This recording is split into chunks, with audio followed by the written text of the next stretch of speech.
Wahyu, Pak, kenapa lah kamu sampai menghormat bendera? saya cinta sama Indonesia ini Pak, gara-gara Wahyu nggak ada kakak Pak. Gara-gara nggak ada kakak ya, kamu menghormat bendera ya, karena kecintaanmu dengan negara ini ya. Lebaran diangkut aja lah kita ya, ya.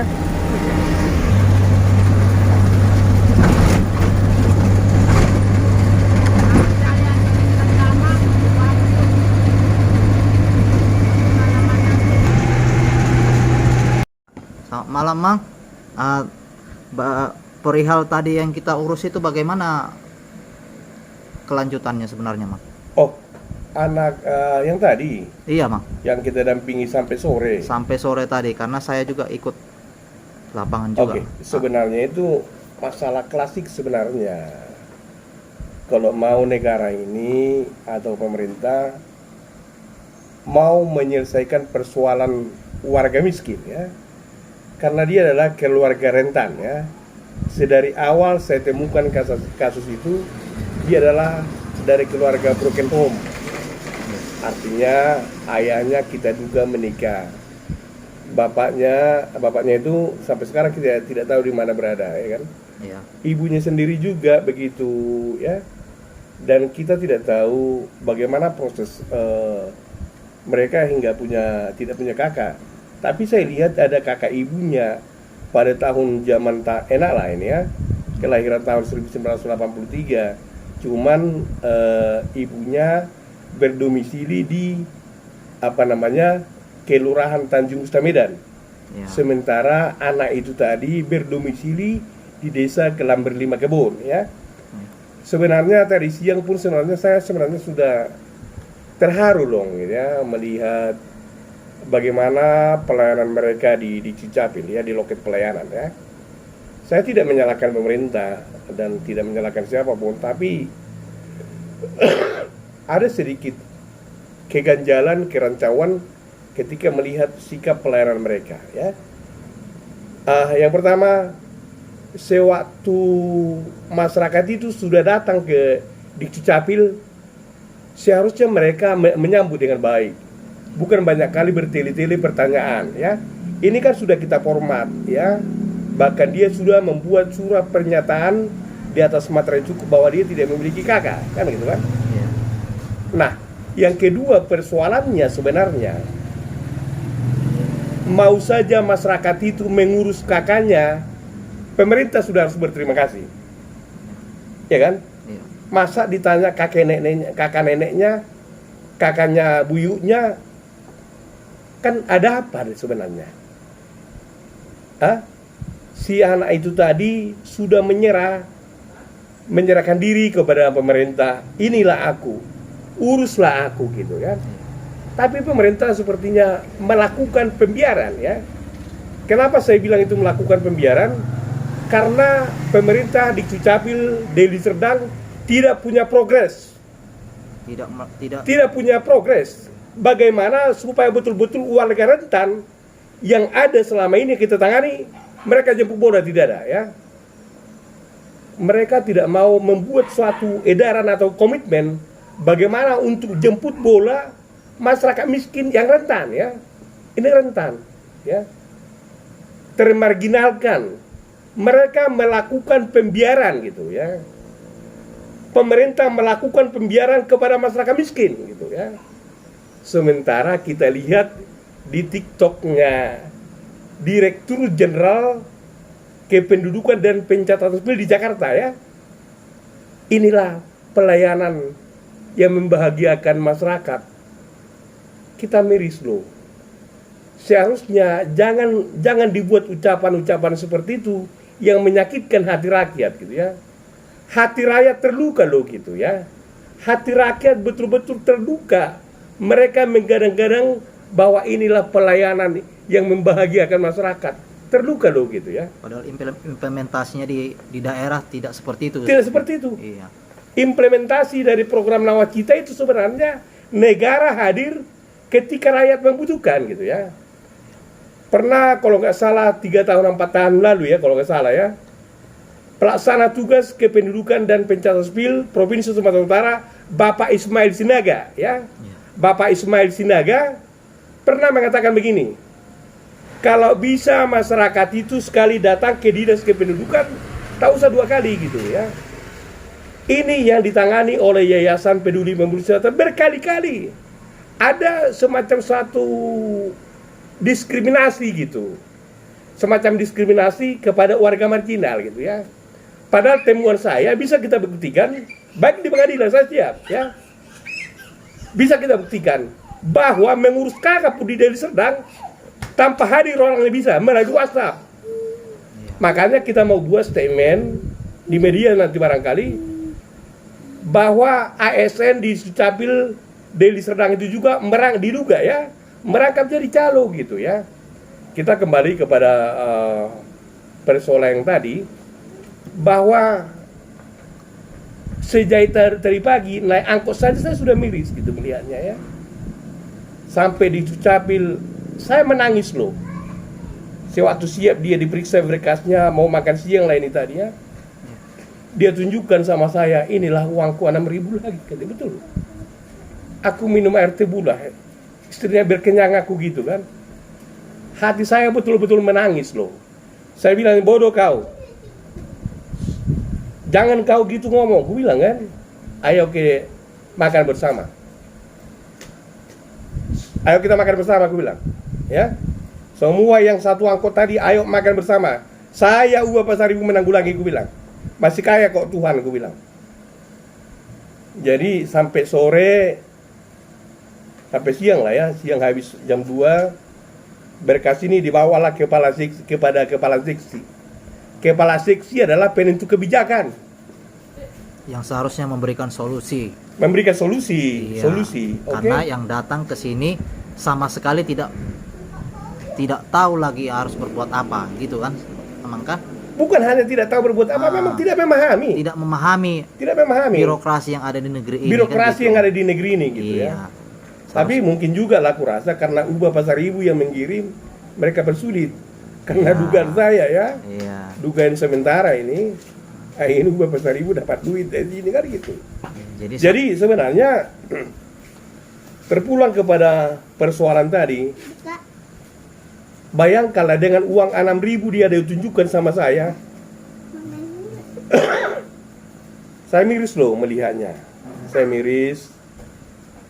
Makan tidak makan lagi ya. Udah saya aja makan gue bilang. Rupanya setelah diperiksa di ruang kepala seksi berkasnya berbeda gitu ya.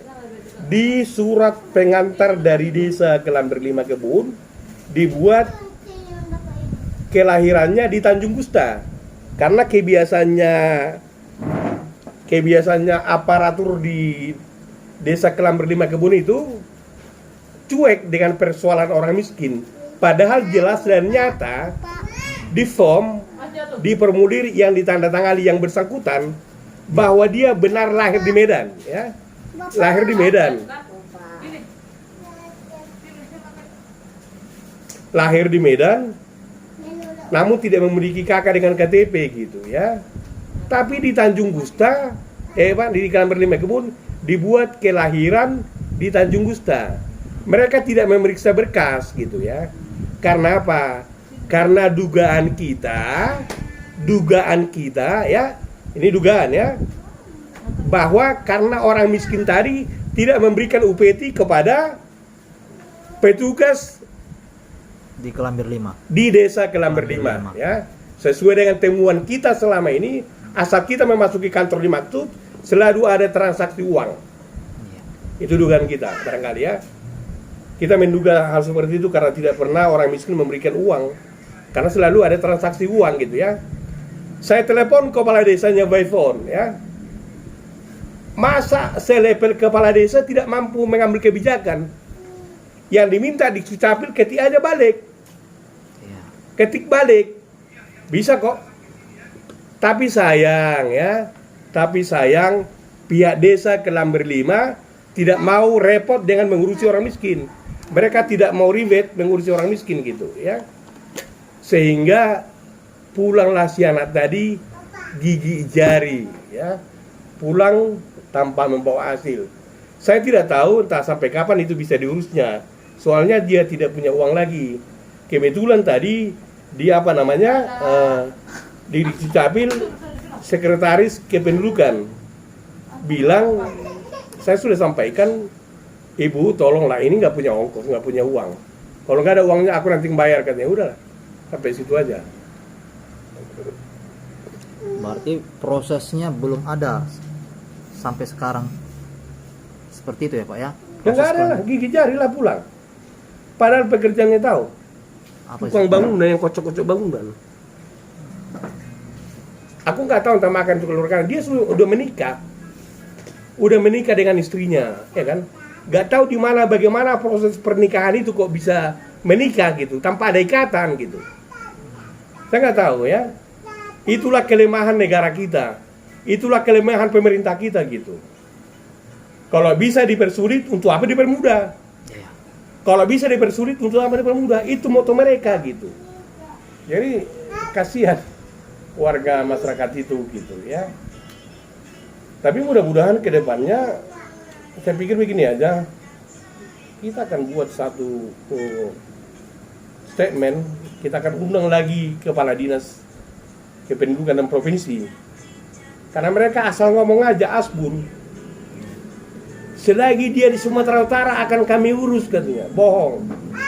Jadi mereka lakukan pembohongan publik kepada masyarakat, khususnya kepada masyarakat miskin gitu. Itu dia. Seharusnya yang menjadi tugas mereka tapi mereka tidak melaksanakannya gitu ya Pak ya? Ya, Yang menjadi tugas mereka tapi mereka tidak tidak peduli dengan hal itu kan gitu. iyalah. Apakah pihak dalam hal ini di Dukcapil Deli Serdang perlu kita bawa ke melihat masyarakat rentan itu Pak? Tidak mau. Siapa mau repot? Kutanya dulu, Bapak dulu. Iya ya. Siapa mau repot, Pak? Mau mereka repot? Beda dong dengan di Dukcapil Pemko Medan. Di Dukcapil Pemko Medan melalui kepala dinasnya masih mau koordinasi dengan camat, dengan kepala dengan lurah dan kepala kepling. Kadis kita macam mana? Dinas kita macam mana? Artinya seperti ini Pak, mungkin dari segi birokrasinya Pemkab Deli Serdang dalam hal ini di Dukcapil Medan, mungkin mereka karena tidak turun langsung ke lapangan, apakah lebih bagusnya kita mengadakan pendampingan kepada mereka, melihat warga-warga rentan yang masih banyak buta akan birokrasi negeri ini gitu Pak. Bagaimana menurut pandangan Bapak hal itu? Oh ya, mudah-mudahan itu tercapai. Iya. Kita kan selalu mendampingi di sini saja. Iya. Saya tahu masih banyak warga tidak punya data. Iya, artinya seperti ini Pak. Mungkin dalam mindset mereka, Pak Ubay Pasaribu dalam hal ini mereka menduga Bapak sudah menerima upeti dari masyarakat. Justru mereka yang menerima UPT mau kita bongkar. Iya. Mau kita bongkar. Warga Patumbak yang buat kakak di situ berapa juta kena? Warga Tanjung Kusta yang buat kakak di situ berapa kena? Jangan gitu. Iya, makanya dalam hal ini pelayanan di tingkat kepala desa artinya jadi dipersulit, yang seharusnya mereka harus mendampingi yang benar-benar tidak mengerti akan birokrasi negeri ini kan seperti itu kan Pak? Betul. Tapi dalam hal ini mereka melakukan pembiaran. Itu dia. Dengan maksud upeti tadi yang di Iya balik meja. betul. Saya setuju dengan Bapak ya. Iya. Itu sebenarnya maksud mereka gitu. Iya. Jadi kalau menurut saya sih alangkah lebih bijaknya kalau memang mereka itu ibarat merespon apabila ada masyarakat yang betul-betul langsung datang. Ibaratnya selama ini kan mereka tidak langsung turun jemput bola ke bawah, masyarakat sendiri yang datang ke kantor kepala desa. Seharusnya mereka melakukan pendampingan. Seharusnya mereka melakukan jemput bola, data dong warganya, tahu dong warganya. Coba tadi teroris itu pasti mereka urus, atau ISIS itu, atau pengacau keamanan di situ pasti mereka urus. Mereka wanti-wanti gitu. Masa sih harus digebrak dulu sampai ke pusat baru tingkat desanya bertindak? Kan itu tidak etis namanya kan Pak ya. Apa tunggu viral dulu nih berita didengar Kemendagri pusat baru mereka bertindak kan Ya barangkali harus begitu. Makanya nanti melalui teman-teman tolong sampaikan kepada Mendagri, Kepala Dirjen Dukcapil di Jakarta, mohon disampaikan video ini, siapa tahu mereka punya hati ya. Mereka berbalik arah bahwa itu adalah tugas mereka yang diselesaikan oleh UBA Pasar Ibu gitu. Iya. Kan begitu kan? Iya, betul, Pak. Ya kan? Sejatinya itu kewenangan mereka, tapi sudah diurus oleh UBA Pasar Ibu. Seharusnya mereka berterima kasih dong kepada yayasan ini gitu. Iya, paling tidak meng-cross check langsung ke Pak UBA Pasar Ibu apa Betul. benar. Iya kan gitu. Benar ini datanya, Pak. Seharusnya seperti itu kan ya, Iya. Pak. Karena datang warga kami melakukan apa pengurusan birokrasinya, masalah kependudukannya kan seperti itu kan, Pak. Iya betul betul. Iya, tapi mereka ibarat melakukan pembiaran kan gitu dengan menyalah-nyalahkan tempat lahirnya. Kan itu ya sekarang kan, Pak. Mereka tidak punya agenda atau program kerja gitu. Iyalah, artinya sebenarnya di dalam draft yang Bapak kerjakan, situ sudah tertera dia lahir di Medan. Oke, betul. Tapi setelah dilakukan pengetikan di kantor kepala desa yang mana tadi itu, Pak? Kelambir Lima Kebun, data tempat tanggal lahir berbeda dengan draft yang ditandatangani di atas materai gitu kan, Pak? Oke. Nah, kenapa tidak sesuai dengan draft yang ditandatangani ke yang mereka kerjakan, kan gitu persoalannya. Karena mereka tidak mau ribet. Karena kemarin ku dengar ceritanya dari yang bersangkutan, udah letakkan aja di situ gitu. Orang dia tidak, mereka tidak tahu, mereka tidak bertanya apa urusannya, mengurus apa. Letakkan aja di situ gitu, coba. Jadi bupati di sini tidak tegas. Karena dalam hal ini karena belum ada sampai ke telinga mereka kan gitu. Iyalah, bupati dari Serdang kan tegas gitu ya. Iya. Melakukan pembiaran birokrasi seperti ini gitu kan. Seharusnya ada reformasi birokrasi itu termasuk di desa gitu. Ya, mudah-mudahan dengan berita ini sampai ke telinga pejabat di tingkat Pemkab Deli Serdang. Baik. Bahwasanya masih banyak aparatur di tingkat desa maupun kecamatan yang melakukan tindakan yang seperti ini, melakukan pembiaran. Oke. Coba Bapak beri himbauan dulu kepada para penonton apa yang harus mereka lakukan.